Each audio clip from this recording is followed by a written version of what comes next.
The alarm sounded shrilly. Inside Grand Union Central Station, hundreds of passengers rushed to evacuate the main area, as a shout echoed through the loudspeakers.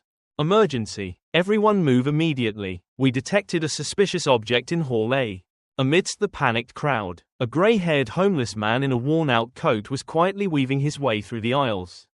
Unnoticed, his eyes darted from corner to corner, from face to face, from abandoned backpack to backpack. And then he stopped. A blue travel bag, unclaimed, was placed near the marble column, out of sight of the camera. He bent down, his hand trembling as he reached it out, when a shout rang out. "Hey, stand back, don't touch anything suspicious." A young security guard rushed forward, his hand already on his gun belt. "I told you, don't wander around this area. You're not allowed here." The man raised his head, his eyes as sharp as steel knives. "If I can't be here, then you can kiss this whole building goodbye." Early morning, the suburban Connecticut bus stop was still shrouded in a thick layer of fog. No one paid any attention to the man huddled at the end of the bench, a white beard, an old hood, and shoes with soles worn so thin they had no tread. He sat there like a shadow. No one remembered where he came from, and no one asked his name. The bus to New York was nearly 15 minutes late. When the automatic doors opened, the man stood up, leaned on his knees, and slowly climbed into the car. No one stopped him, no one helped him. To others, he was just an old homeless man, carrying the smell of cold earth and the past in every wrinkle. But beneath the frayed cloak and the backpack with the zipper torn halfway down, lies a past that once left the world breathless. His name was Ezekiel Ward, codenamed Spectre, one of the most senior intelligence officers ever to serve in the Middle East war zone. For 25 years, he had been an untraceable shadow who had defused bombs in Lebanon, cut off terrorist financing in Turkey, and personally ordered the destruction of a North African bioweapons lab that even the CIA denied existed. Now he is a nobody living among the forgotten. 3 days earlier, Zeke had been in Philadelphia. One cold night in a park, he had picked up a newspaper blown by the wind from under a bench. A small headline, sandwiched between sports and gas prices, made his eyes narrow. Fire at abandoned warehouse in Newark, no injuries. Police say it was accidental. No one saw anything unusual. But Zeke did. He has trained dozens of crime scene analysts. And if there is one thing he knows better than anyone else, it is that a coincidental explosion never occurs more than 3 times with the same material, the same blast wave direction, and the same tiny signature found on the fuse fragments.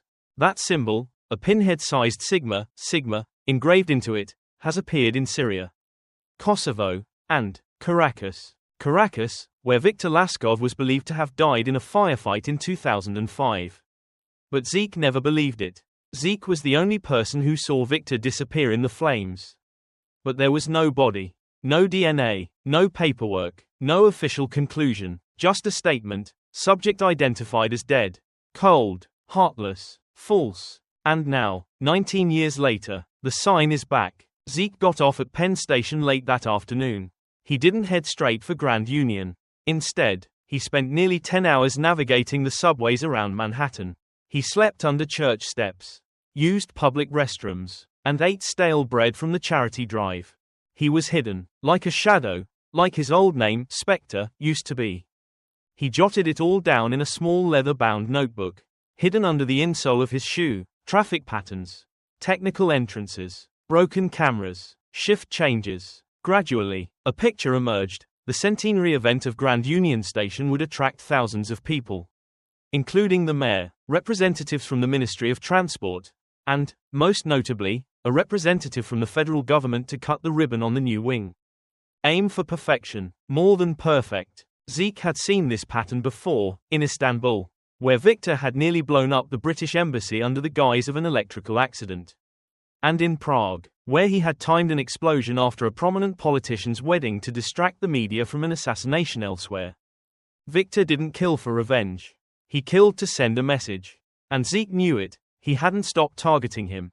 In the middle of the night, Zeke crept into an old warehouse across the Grand Union side tracks. He sat there, leaning against the wall, clutching a backpack containing a few old gadgets, a handheld radio receiver, a 2006 flip phone he'd modified to transmit encrypted signals, And an old photo, a picture of him standing next to Viktor Laskov. The day they graduated from an intelligence training program in Germany. The eyes of the two people in the photo once lit up with ideals.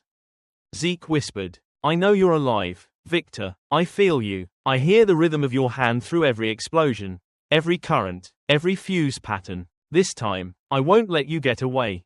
The next morning, Zeke slinked into the station, looking like a lost old man. He watched the security guards, memorizing each patrol. Everything was standard, 4-hour shifts. No one in the camera room for more than 20 minutes at a time. The east engineering door was often unlocked because maintenance workers came in frequently. He recognized a familiar face, Helen, a former NSA specialist who now worked as a security inspector at the station. She had been a codebreaker at the electronic warfare facility in Stuttgart. Zeke had saved her life once. But they had not been in touch since he disappeared. Zeke didn't say hello, didn't show himself, but his eyes followed. If Viktor was going to make a move, tomorrow morning, when the celebration took place, would be the perfect time. And Zeke has just one last night to find the bomb. Or die with it. Zeke sat silently on the damp stone steps behind the central station. His calloused hands carefully unwrapping the old newspaper that the homeless man had given him a few minutes ago. His fingers trembled with age and weather, but his eyes were as sharp and precise as they had been in uniform. In the yellow light of the streetlight, Zeke saw it right away, a handmade detonator chip, soldered by hand, not from a factory, but from someone who knew what he was doing. And in the right corner of the board, etched with a special ink that glowed in infrared, was something he would never forget. Sigma Sigma, Viktor's sign, a sign not for anyone else, not for attention, only for Zeke, a silent message, sharp as a knife. I'm alive. I'm here. You can't stop me. Zeke leaned back against the wall. The cold seeped through his torn coat. His heart beat slowly but surely. He wasn't afraid, he saw clearly. He had memorized every move, every possible bomb placement, every vital point of the Grand Union Station over the past 48 hours. But he alone could not access the security camera system. And if there was anyone in the world wise enough, brave enough, and indebted enough to him to help, it was Helen Jo, who once called him the devil, but also secretly thanked him when her entire team was evacuated from a Syrian hotspot thanks to a single encrypted call from Zeke 10 years ago. Helen was working the night shift in the third-floor surveillance room of the administrative area. Partly because of the overtime pay, and partly because she couldn't stand being at home with her ex-husband who was demanding custody of their child. Zeke stood not far from the glass door, watching her silently from behind the marble pillar. He didn't dare step in. He couldn't, without setting off an internal alarm. But he knew Helen would understand, if he left the right thing behind. From his pocket, Zeke pulled out a folded piece of paper. Inside was the decoded circuit diagram and a row of encrypted numbers, Z4KE7. One last time, I need you. He slid the paper through the door just as Helen stepped out to pour the coffee. 12 minutes later, door number 3 is open. Hurry, before I get fired. Helen pulled Zeke in like he was a night shift cleaner. When the door closed, Zeke sat down next to the monitor. Helen folded her arms, staring at him. You're dead. The papers say so. The records I received say so. And now you stand here, dressed like a beggar, and want me to help you again? Zeke didn't reply. He handed her the circuit board, pointing to the corner of the board where the symbol, Sigma, was engraved. Helen turned pale. No way. Is it him? Zeke nodded. He's not dead, and he's right here in this building. Helen didn't need any further explanation. She opened the internal storage system and retrieved the footage from the past 2 weeks. It was automatically deleted after 7 days. But Helen had set up a separate, hidden backup system for security purposes. So she had a copy. They rewinded it piece by piece. And at 49:17 of the recording from 3 nights ago, Zeke sat up straight. A man in a grey hard hat, pushing a cleaning cart, walked past the Hall A cameras at 2:07 a.m. No one noticed. No one questioned, but Zeke saw the shoulder-off gait, saw the slight left-leaning step, saw a glimpse of an old injury to his right knee, the one Viktor had suffered when he jumped out of a helicopter in Mosul. Helen held her breath. Oh my God, it's him. Analyze the image, determine the route, find his vanishing point, Zeke ordered softly as a breath. They rewinded. The camera showed him disappearing into the ground floor baggage area. which was routinely checked, but no one was on duty overnight. He was there for 11 minutes. Zeke was almost certain he had placed one of the devices there. Maybe the main one, or the navigator, but he needed more proof. Helen said in a low voice, "I can access the technical maps. But to get to the luggage storage, you need to get through 2 layers of security. I'm familiar with 3 layers. Just give me the map." Zeke held the printed map of the luggage in his hand. His eyes scanned every camera blind spot, every dead corner. Victor had 3 options. If he were Zeke, he would choose the eastern marble column, near the exit, where the power had not yet been fully switched to backup. He stood up, eyes on Helen. "Thank you. If I don't come back this time," Helen growled, "then I will kill you again." Grand Union Station was colder than usual for the 3rd night in a row. The great marble blocks reflected the dim light of the street lamps, casting pale shadows in the side corridors. This was the time of day Zeke was most familiar with, when the city slept. And only those who had no right to sleep moved. Zeke quietly blends into the station's so-called gray zone, where garbage men, vagrants, stale bread carts, and nameless workers congregate in the middle of the night. There are no cameras, no attention, and most importantly, no memories. There he met Raymond, a tall, brown man with half-closed eyes. A former electrician in Brooklyn who now made his living cleaning sewers and collecting aluminum. Raymond did not ask him who he was. He asked only one thing. "Something bad happened again, old man?" Zeke pulled out a photo from the surveillance screen, a man in a gray hard hat, pushing a cleaning cart at 2 a.m. "Does he pass through this area?" Raymond squinted at the photo. After a long while, he shook his head. "No, but there was an old lady who told me about some guy who looked like him. She kept saying he would stand there staring at the bulletin board for nights on end. Not buying tickets, not talking." Zeke tilted his head slightly. "Where are you?" The old woman, named Constance, was over 70 years old, with hair as white as frost, several missing teeth, and a plastic bag of dry biscuits in her hand. She slept on a wooden chair near the ground floor walkway, opposite the station's electronic notice board. Her back was hunched, her hearing was poor, but her eyes were surprisingly bright. Zeke sat down beside her. He didn't have to ask much. He just held out a piece of chocolate, and Constance began to talk as if she had been waiting for someone to unload something on her for a long time. He had the look of a soldier, but he wasn't wearing a uniform. He stood there every night. The only thing he carried was a blue duffel bag. He didn't look at his watch. He didn't wait for the train. He looked at the board, as if reading between the lines. Zeke felt his heart tighten. That bag, did you see what he did to it? One night, I saw him put his bag down near the big stone pillar. But a few minutes later he picked it up and walked away. I thought he was just resting. Zeke took a deep breath, his eyes hardening. The location the old woman had described matched the camera blind spot he and Helen had marked on the technical map. Victor had tested it, perhaps to test the scan or the guard's reaction.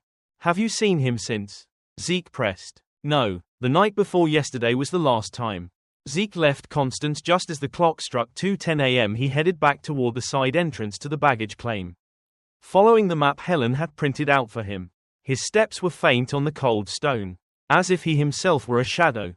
He stopped at the stone pillar Constance had mentioned, using the light from a small LED attached to his wrist.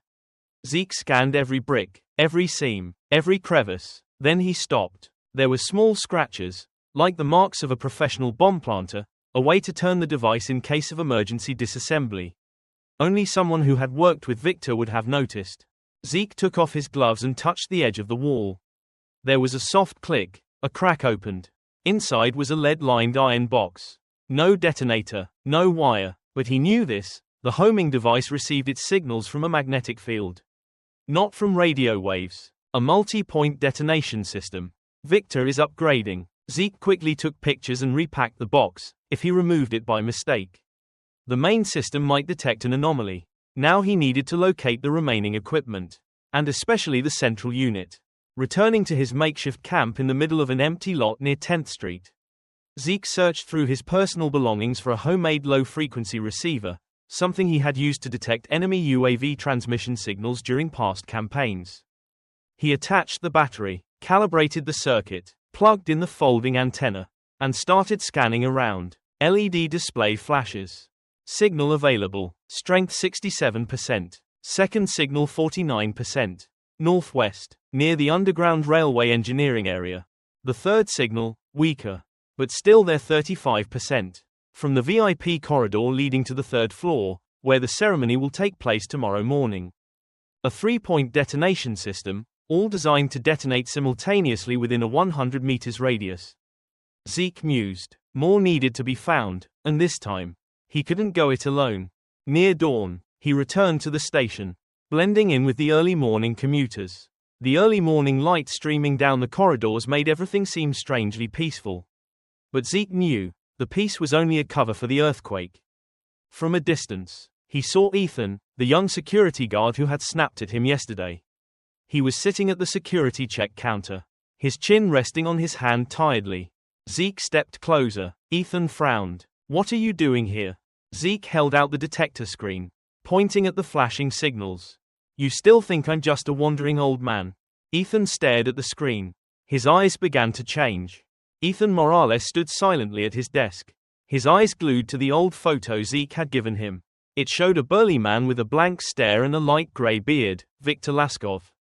The man Zeke had claimed was planning a bomb attack in the heart of New York. In an instant, Ethan's entire worldview seemed to flip upside down. Everything he had been trained to do, about threat detection, suspicious individuals, following procedures, was suddenly lost in the cold calm of the anonymous man sitting before him. Zeke put the signal detector in his pocket, standing slowly as if time was the last asset he had left. "We don't have much time," Zeke said softly. 3 detonation points. One of them is right under the VIP lobby where the ceremony is tomorrow morning.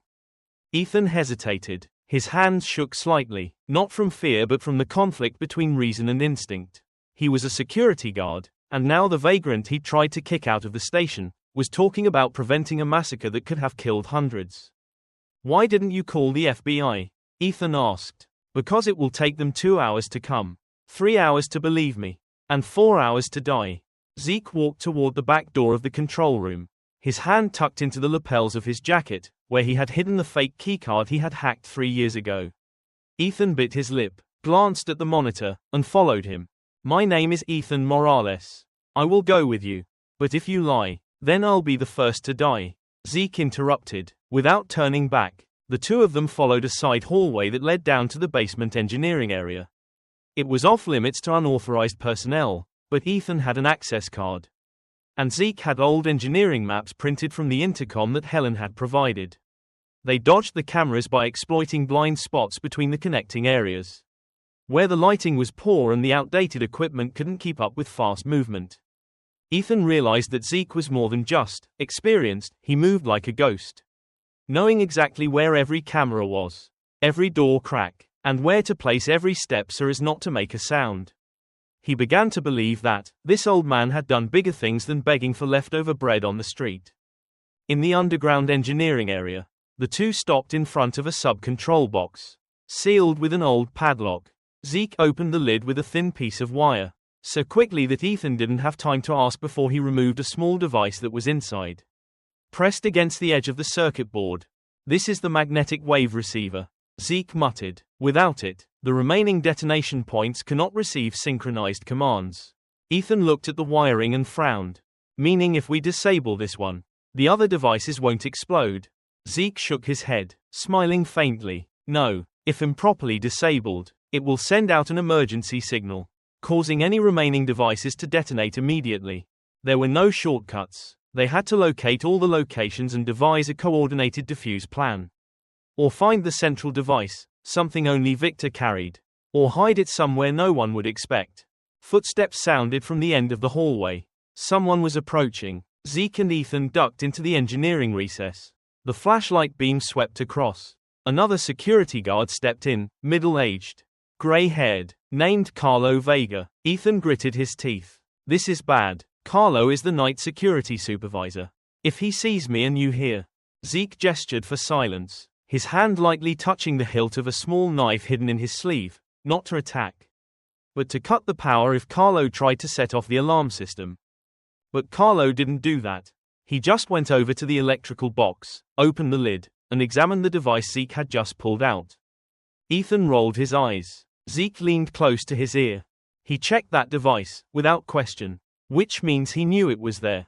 You think he's complicit? Ethan whispered. Don't think, I'm sure. Carlo took a small phone from his pocket, dialed a code, and left as if nothing had happened.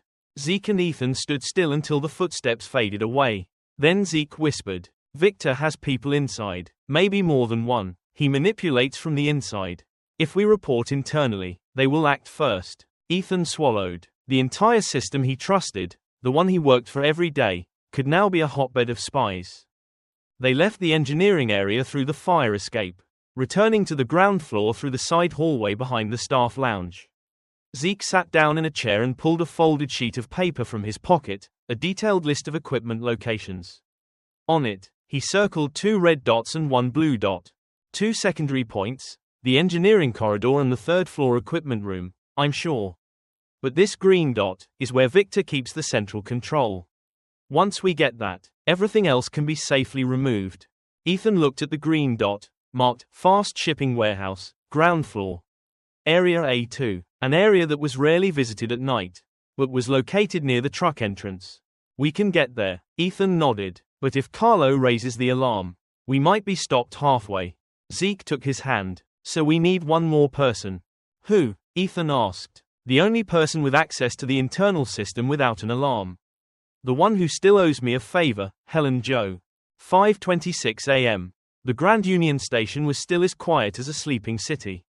While the whole city was preparing to welcome a new day and a grand celebration at this ancient station, Helen Joe walked through the 3rd floor corridor, her heart pounding heavily. The anonymous message sent at dawn contained only one line. Sigma activate, A2 is center. Meet at same location, 5:30. The old spot, an entrance to an old technical data room behind an abandoned warehouse. Used only by her and Zeke during the special security operation in 2013. Back then, Zeke was still the nameless liaison officer. Now, he was a living ghost. Back from the past to face a name that seemed to have been forgotten, Victor Laskov. Helen arrived on time. Ethan was already waiting with Zeke. Their eyes met without a word, just a silent agreement of those who knew time was running out. We only have a few hours before the ceremony begins. Helen said quickly. I tried accessing the A2 warehouse's operating plan, but something was wrong. The map was tampered with. The power lines no longer match the original data. Zeke mused, his eyes fixed on the faded technical printout Helen had placed on the rusted steel table. Victor does that all the time, he said. He manipulates maps, changes circuitry, disguises devices in seemingly harmless ways. Ethan frowned. That is to say, he hid the central device in Warehouse A2, but not in the usual way. Zeke nodded. We need to find another entrance. Somewhere no one would think of, but still connected to the technical floor below. The answer came from an unlikely place, the 1935 Technical Drawing Archive. Housed in the old records room in Basement B. Helen led the group there via the maintenance elevator. The room was dark and dusty, filled with paper files tied together with tarnished cloth. In the corner, a large map hung on the wall, a schematic diagram of the original layout of Grand Union Station, as it had been built after World War I. Ethan flipped through the pages until he discovered a strange drawing, a subtunnel leading from the A2 warehouse down to the wartime power reserve, an area that no longer existed in the digitized system. Zeke stared at the tunnel. I heard about it, in a report about a hidden military facility under the station in 1942. The area was sealed off after the war. No one ever went back. Helen was startled. Do you think Victor discovered and used that way again? Zeke smiled faintly. I don't think he ever took his eyes off this place. The group returned to the A2 warehouse. Ethan took the lead, using his internal access card to bypass the 2 layers of security. They passed rows of tarpaulin-covered wooden shelves filled with unsold boxes, industrial fans, plastic dust covers, old components. At the end of the hallway, Zeke found what he was looking for, a small metal door locked with a mechanical crank. Rusted but not rusted. Helen checked the map. There was no mention of this door. Zeke turned the crank. A metallic screech rang out, followed by the smell of mold and old engine oil. The door opened into a narrow, damp passageway that led to the basement below. The flashlight's dim light reflected every wire, every rusted iron bar, every labyrinthine twist and turn. Welcome to the forgotten version of Grand Union. Zeke whispered. It took them more than 30 minutes to crawl through the darkness. Through 2 tunnels blocked by iron gates and cracked cement walls. Time had eroded every brick. But there were strange signs, fresh shoe prints, the ends of electrical wires, and paint marks in ancient Russian, coded symbols once used by Eastern European spies. Zeke stopped at a brick wall that looked newer than the rest. He placed his hand on it and tapped it 3 times. A hollow sound echoed from within. Here, he said. He hid the central device behind this wall. Ethan set the detector down next to him. The screen flashed red, the strongest signal yet. Helen removed 3 bricks in front of her, revealing a lead-insulated steel box, covered with black tape and the Sigma symbol faintly mocking it. It takes me 5 minutes to remove the device, Zeke said. If I'm wrong, it's all over right here. No one said anything. Helen put her hand on Zeke's shoulder, squeezing gently, not to stop him, but to convey absolute trust. Zeke set to work. The seconds ticked by in silence. Circuits, capacitors, and backup batteries, everything was exactly as Victor had done it. I knew he wouldn't use red, Zeke muttered. Never red. With Victor, blue is action. Finally, he cut the blue string. Silence. No bang. No response. The device was disabled. The group breathed a sigh of relief. But Zeke didn't smile. He stared at the device's central chip, something that shouldn't have been there. Damn, this isn't the central controller. What? Ethan was stunned. Zeke held up the small chip. On the back, engraved were the words, "This time, I control from the outside." We are still playing. Inside Grand Union Station, the red flashing lights of the intercom system are a nightmarishly quiet nightmare. Things are quiet for the public. No sirens. No evacuations, but for Zeke, Ethan and Helen, the race against time has turned into a public game of life and death. The cold voice coming from the internal speaker system still echoed in their heads. Welcome to the final game. Spectre, there are 3 real devices. One was just diverted, the other 2 are waiting. 2 hours, and the game is over. Victor Laskov, who had been thought dead for 2 decades, has now not only returned but also controlled the game from the shadows like an evil puppet master, leading them step by step into the final trap. Zeke clenched his fists, his eyes sharp as knives. He didn't need to ask who had given him access to the speaker system. Only one person was close enough, had the right, Carlo Vega, the internal security supervisor they'd seen inspecting explosive devices without the slightest hint of surprise. Carlo is more than a facilitator, Zeke said. He is the final link in the chain of command. If we don't neutralize him, we will never get to the source of the signal. Ethan looked at Zeke nervously. You want to confront him directly? No confrontation. I will drag him into the light. So it ends here. Helen led the group to the 4th floor, where the central control room was located. This was the only place that had the authority to coordinate the entire camera system. Internal speakers, internal Wi-Fi signal and magnetic lock system, and was currently under Carlo's complete control. Zeke stopped in front of the main door, holding a small electronic device. We can't get in with the card. The system has been locked remotely. Helen pulled out a bypass circuit, a device she'd used in her NSA days. She plugged it into the control panel. Within 45 seconds, the indicator light turned green. The door opened. The control room was bathed in the pale blue light of dozens of monitor screens. In the center stood Carlo, his back turned, wearing a headset and talking to someone on an intercom. Everything is ready. No evacuation. Wait until 9:02. When the mayor steps up to the podium, Zeke lunged forward and ripped the headphones off Carlo's head.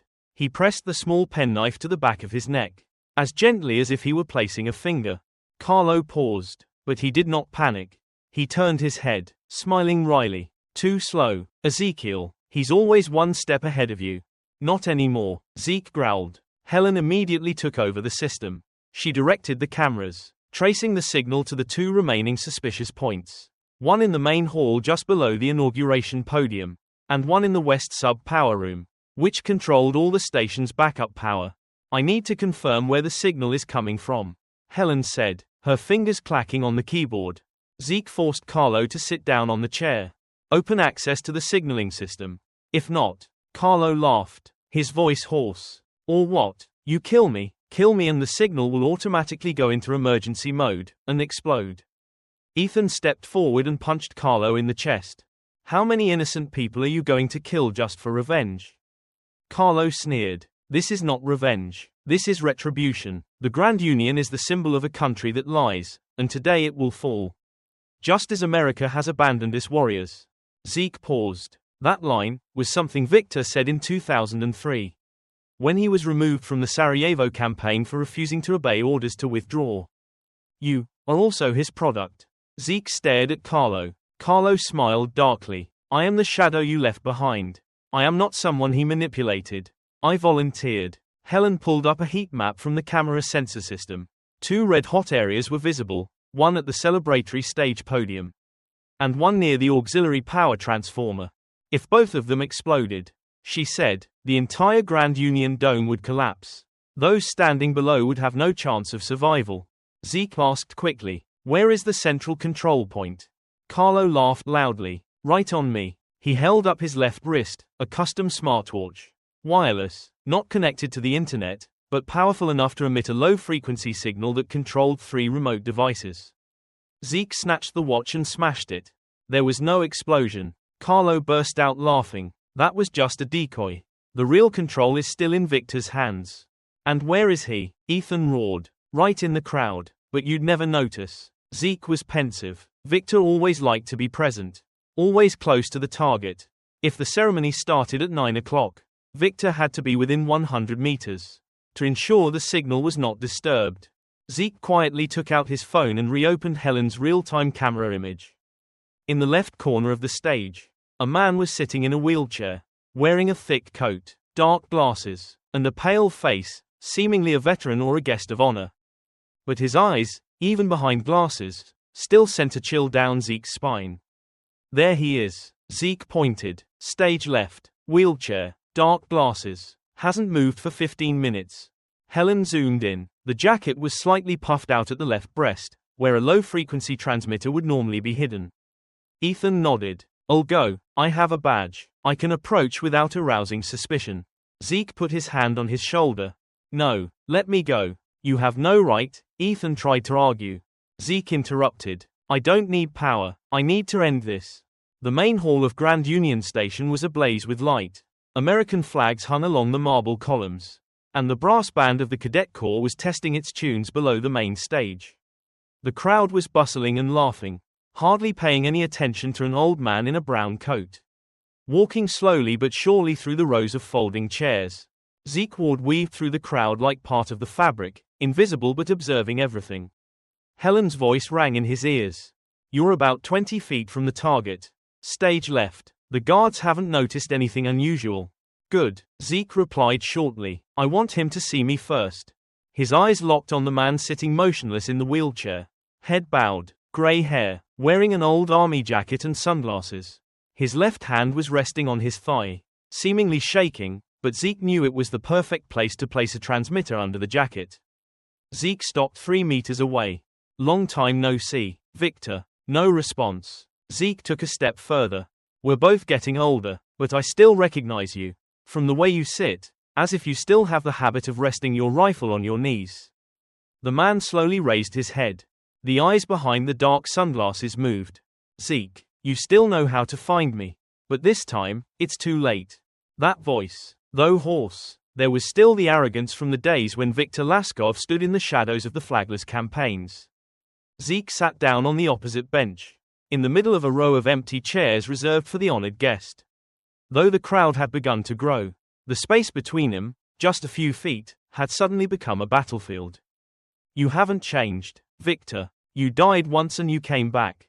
Not for revenge, but to stop you. Stop me. Victor curled his lips, a smile that only tilted slightly to the left. You think this is for me? I am just a shadow. What you should stop is the system that gave birth to me. Zeke was silent. He knew Victor was being misleading, but there was truth in every word. We were all used, Victor continued, but while you hid in obscurity, I chose to expose them. An explosion in the Grand Union, right when the mayor spoke. Broadcast nationwide, that was how I made the whole country remember me. Zeke looked at him intently. Your name will not be remembered. Only blood and fear. You want America to take back what it did. No, you just want to drag everyone down with you. Victor pulled a small object from his pocket, a wireless transmitter. He held it up in front of Zeke. One button, just one, and the other two bombs will explode in 3 seconds. You will see the dome collapse. Blood spill across the marble floor. And I will finally be at peace. Zeke did not react immediately. He simply placed a small knife, wrapped in a handkerchief, on his lap. No one will rest in peace if you do that. Victor chuckled. I'm gone, Zeke, at least in their records. Now, I'm just a memory, and memories sometimes need an explosion to be rekindled. In the headset, Helen whispered, Zeke, signal ready to activate, transmitter in his hand, response required. Ethan interjected, I'm approaching the sub-generator, ready to release an EMP pulse in 2 minutes if you give the signal. Zeke said softly, no, I need him to come forward. I need this recording to prove everything. Zeke took a small recording device from his shirt, placed it next to his thigh, pointing the mic at Victor. Why choose Grand Union? Because of the symbolism, or because someone will see it? Victor closed his eyes for a second, then opened them. His gaze strangely bright. Both. I want America to see the price of forgetting. I want him to see what a castaway can do with a wool and a few old tools. And I want you to be the last person to understand that. Zeke breathed softly. I understand. You are the product of betrayal. But you are not justice. No, I am the consequence. Just then, Victor raised his hand, the device glowed. Zeke lunged forward, knocking Victor off his wheelchair and driving the knife through his left arm. Where the device was, blood spurted. Victor screamed, but he managed to press the button. There was a click, but no explosion. Zeke rolled to the side and picked up the device. The screen on the watch face read, Intercept signal, EMP activated. In his ear, Ethan's voice rang out, signal disrupted, devices A and B disabled. Good, you did it. Zeke pinned Victor to the floor, his arms restrained with the seat belt. Security began to rush in from all directions. Victor shouted, you can't win forever, Zeke, they'll forget us. Zeke looked at him, tired. I don't need him to remember me. I just need him to live. It was drizzling as Zeke Ward stepped out of the side door of Grand Union Station. Unseen, unwelcome, the noise and bustle of the recent celebrations had receded behind him. Like a grand play in which he played an unnamed role. No one knew he was the man who saved the building from a massacre. No one knew he was the top intelligence officer in the US military, who had been in and out of war zones that the press had never mentioned. And no one knew that the homeless man who had been kicked out of the station 2 days earlier had stopped a bomb from being placed right under the mayor's feet as he cut the ribbon. Zeke pulled his cap down low, pulled up the collar of his old coat, and walked silently through the wet trees in the park next to the station. Once again, he returned to his nameless identity. 3 hours later, he was sitting in a windowless room in the basement of a government building. Before him was a man in a grey suit, who looked like any other administrative officer, but whose eyes were too sharp to be ordinary. On the table was a white envelope with a red seal. Mr. Ezekiel Ward, the man began, according to records, you died in a helicopter crash in 2010. But today, you broke all limits of silence. Zeke didn't answer. He looked at the envelope on the table, not opening it in a hurry. No media coverage, no medals, no records recovered. This is a special order from the highest level. You are free, if you continue to live as the shadow you have chosen. And if I refuse? Zeke asked. The man shrugged. We have other ways, but I think you are too tired to want to fight again. Zeke smiled faintly. It was not a smile of approval, nor of mockery, just an old, worn one, polished by time and loss. It has stopped raining outside. Zeke sat alone in a small park across from an abandoned church. He opened the envelope. Inside was an identification card, his real name, Ezekiel Ward, and a train ticket to a small town in northern New Hampshire.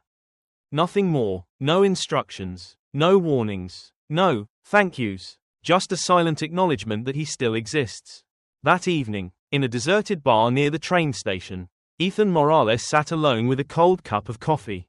He had just been suspended, temporarily, officially for violating emergency coordination procedures. No one mentioned Victor Laskov. No one mentioned the explosive device. It was all handled internally. But Ethan knew, and he couldn't keep quiet. In front of him was a thick file, written by himself. It contained the entire truth about the Grand Union incident, how Zeke had found the trail, how they had defused the 3 explosive devices, how Helen Joe had tricked the security system to save hundreds of lives. Ethan printed 3 copies. One went to a close friend who worked at a local newspaper. One went to the anonymous inbox of a former CIA agent he had met while at the Homeland Security Academy. And one last copy he kept, as a copy of the testimonial for the anonymous person. Upstairs in a small apartment near Brooklyn, Helen Joe sat in front of her computer screen. She had submitted her resignation immediately after the incident. No explanation, no regrets. Before her was an untitled manuscript. It began with the words, "I used to believe in data, but there are some things that can't be captured in numbers." This is the story of the man no one remembers, and the last thing he chose to keep, his conscience. Helen did not write for publication. She wrote to preserve the truth, in case someone someday wanted to understand what really happened that peaceful morning at Grand Union Station. 7 days later, a handwritten letter arrived in the mailbox of Jasmine Riley, a 23-year-old volunteer at a Bronx health clinic. In the letter was an apology, written in a trembling hand. Signed Victor L. "I don't expect forgiveness, but if one day you tell someone about the fire in Block B, tell them that not all the people in the dark are evil." Jasmine cried. Victor had saved her from a fire when he was an unknown engineer in the old factory. He had never revealed his name, leaving only a bandage to cover his wound. She had never forgotten. What about Zeke? He boarded the train at 5:45 a.m., carrying no luggage except a small backpack. His seat was by the window. The wind blew in from outside, carrying the scent of pine trees and damp northern soil. In his hand was Ethan's unofficial report, printed on plain paper, thick, untitled. Zeke read slowly, word by word, as if each word were a beat of memory. As the train passed over the iron bridge, he smiled slightly, for the first time in many years. No one on the ship knew who he was. No one needs to know. Because in the end, he got his name back. In the 3rd basement of the Federal Bureau of Investigation's Northeast Regional Headquarters. An unmarked room lies hidden beneath an anti-electromagnetic wall. White light shines directly onto a metal desk where a man in a white shirt and thin glasses is glued to a screen of constantly running code. His name was Luis Marino, a senior surveillance systems engineer. But in internal records he was classified under the code Technical Agent, Gray Level. Luis is not the type of person whose name is mentioned in a press report. He exists on the edge of data, in a world where information is not allowed to leak. And today, he is facing something that all national security systems fear, a piece of code that does not belong to any system that the FBI has ever verified. The command line is clearly displayed on the screen. Sigma 0.9b, pending response. Fallback command triggers after 168 hours. Luis frowned. Sigma, the code name used in the Grand Union incident, where 3 bombs were defused within inches of each other. Reported perpetrator, Victor Laskov, captured. Device disabled. Case closed. But the other code confirms, the system is still working. Another device still waits. A backup command still hangs in the timeline 168 hours after the Grand Union. Luis typed quickly on the keyboard. The IP was obscured. The detection location was rural Maine near the Canadian border. But the more Luis analyzed it, the more chilling it became. The signal wasn't coming from a single device. It was coming from a network. A hidden system, activated silently, could awaken the entire Sigma network, a program that has been erased from all defense documents since 1997. In a small diner in the forest town of Hanover, Zeke Ward was drinking black coffee, his eyes silently watching the mist settle over the northern forests. He had lived here for a week, peaceful, anonymous. No one knew who he was. But last night, an anonymous call woke him up. No human voice, just an 11-second stretch of static, followed by a familiar, hoarse voice. "Spectre, this is not a game." Zeke was speechless. Victor was under arrest. He had locked his wrists with his own hands. There was no way he could. But this morning he received a letter, delivered by the local postman, with no return address. Just a handwritten line. "Sigma is awakening. You think you can kill a snake? I am just a tooth." Zeke folded the letter and tucked it into his coat. Outside, a light snow had begun to fall. The wind whistled through the wooden door like an old omen. He stood up, left his coffee money, and walked out of the cafe, back into the game once again. In New York, Ethan Morales is struggling through paperwork and subpoenas from within the Transportation Security Administration. Although the Grand Union case is smooth, he remains under surveillance. But tonight, while cleaning up my desk, an envelope was quietly placed at my door. Inside was a satellite photo of an abandoned base in the Maine pine forest, marked with GPS coordinates. At the bottom was a line of text. Sigma Prime. He never acts alone. Don't trust anyone. Ethan didn't think much of it. He called Helen. Helen answered the phone in the middle of an editorial board meeting of a security magazine. She resigned after Grand Union but still had connections. Helen, Sigma isn't over. There's a network still running. Victor is just the tip of the iceberg. I'm getting data from an anonymous person. It could be Zeke. It could be. Or a trap. Helen interrupted. You're saying Sigma is still alive. But we no longer have control. If you go in there without a base, you'll be wiped out as quickly as they wiped Zeke from existence. Ethan was silent, but then he said, if it's true, no one but us can get in. We've seen how they covered up the Grand Union. This time, we have to go first. Helen sighed, even though she had left the secret systems behind. The name Zeke and Sigma still haunted her. I'll check the old data, she said. Meet me at the old train station in Yonkers. Midnight. That evening, in Hanover, Zeke opened an old iron box, inside of which was a set of signal encoding equipment from the Baltic campaign of 2001. He installed an antenna, tuned the frequency, and sent out a special signal, Morse code that only one person had ever known how to decipher. MO733, Sigma, pulse, active, rendezvous, X. He waited a minute, 2 minutes, then, a signal came back. AC, moving. Zeke smiled. The next morning, in the basement of the Central Digital Agency, Luis Marino tapped away at his keyboard as if racing against time. He found something no one else dared touch, a branch of ancient code. Derived from a Cold War-era intelligence training program, Sigma Prime, that housed elite units purged from the system. Trained to operate outside government control. Victor was one of them. But who else is left? Luis expanded his search. Each snippet led to a deleted IP, a locked profile, and finally, he saw a name. ZW, missing, 2010. Temporarily recovered, 2025. Status, unknown. Zeke Ward is not alone in this fight. He was once part of Sigma. As the metal door opened, a cold breeze blew straight into my face as if time frozen behind it for decades had just escaped. Zeke, Ethan, and Helen stood in the dark hallway that led deep underground. There was no light, no sound, just the distinct smell of damp metal and old concrete, mixed with an oppressive silence. Zeke stepped forward. Beneath his feet was an old, almost faded sign. The Sigma symbol painted in white paint, the last line of demarcation between the artificial world and the forgotten reality. Ethan shined his flashlight. The walls on either side were dusty, but old coded symbols were still visible, military documents, system diagrams, and a series of acronyms whose meanings no one could remember. The underground base had once been a top-secret training center for specters, stateless, unseen ghosts who were willing to take unethical actions to protect peace. Zeke knew this place. He had been here before, in 1988. The first winter he had signed the papers to become nameless. At the end of the hallway, they entered an octagonal room. On the walls were 8 large screens. All were lit. A voice suddenly rang out, not from a speaker, but from a central control system. Welcome home, Spectre. Helen took a step back. The system is still working. Zeke didn't answer. An old video appeared on the main screen. Recorded in July 1996. A man in military uniform, with silver hair, stood before the camera, eyes looking straight. Voice resolute. If you are seeing this, it means Sigma Prime was not destroyed. And that also means, the world is not clean enough to not need us.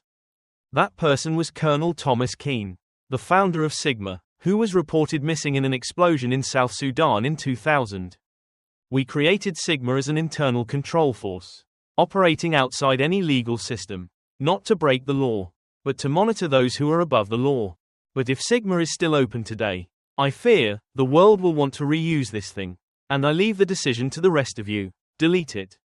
Or reactivate it. The screen went black. Below is a console with 2 buttons. Purge, erase entire system, and reboot entire Sigma network. The room fell silent. Ethan stepped back, looking at Zeke. We have to erase it. The world doesn't need another Sigma. It gave birth to Victor. It pushed him into the darkness. Helen nodded. If this system falls into the wrong hands, it will turn the whole world into a chessboard, and no one can control the consequences. Zeke looked at the console. His hands were shaking. I used to believe that Sigma was necessary. We stopped wars. We killed people before they committed crimes. But then, I found myself, without boundaries. When Victor came back, I thought I had to stop him, as part of my responsibility. But now I realize, we're not just fighting him. We're fighting the idea that created him. He walked over to the console and pressed the purge button. But, he stopped. But if I delete it, what if one day someone else creates a worse version? Helen whispered. That's for sure, but at least this time, it won't come from our own hands. Zeke turned to Ethan. You are young. You believe in justice. No, Ethan replied. I believe in making the right choice when everything else is wrong. Zeke nodded slightly. He placed both hands on the purge button. His hands were shaking, like he was giving up a part of himself. Goodbye, Spectre, he whispered to himself. He pressed the button. A click sounded. All the screens turned off at once. The room went dark. From the ceiling, a final voice rang out. Sigma Pulse offline. System data has been permanently destroyed. Recovery is not possible. A bell rings, like a funeral bell for a power system that has never had a name. Helen sighed. Ethan sat down, his back against the wall, as if he had just emerged from a secret war that had lasted for generations. Zeke stood still, not speaking. When they stepped out of the base, the sun was shining. The snow had melted in small patches, revealing cold, hard ground. Zeke paused before leaving the steel door. He pulled a small object from his pocket, an old titanium Sigma badge, mangled by a bullet hole in it during a raid in Libya in 1993. No one knows he still has it. Zeke placed the badge on the ground, right at the border of snow and green grass, and stood up straight. From now on, only humans, no more Sigma. 3 months later, at a data center in Eastern Europe, a technician checks automated access logs from a military satellite network that have been deleted. He found a signal cut off in the middle. No source, no destination, only one line of text appears on the screen. Spectre terminated, Sigma destroyed, but memory, never purged. He didn't understand, but he saved the code. Because in the world of data, nothing is ever truly gone.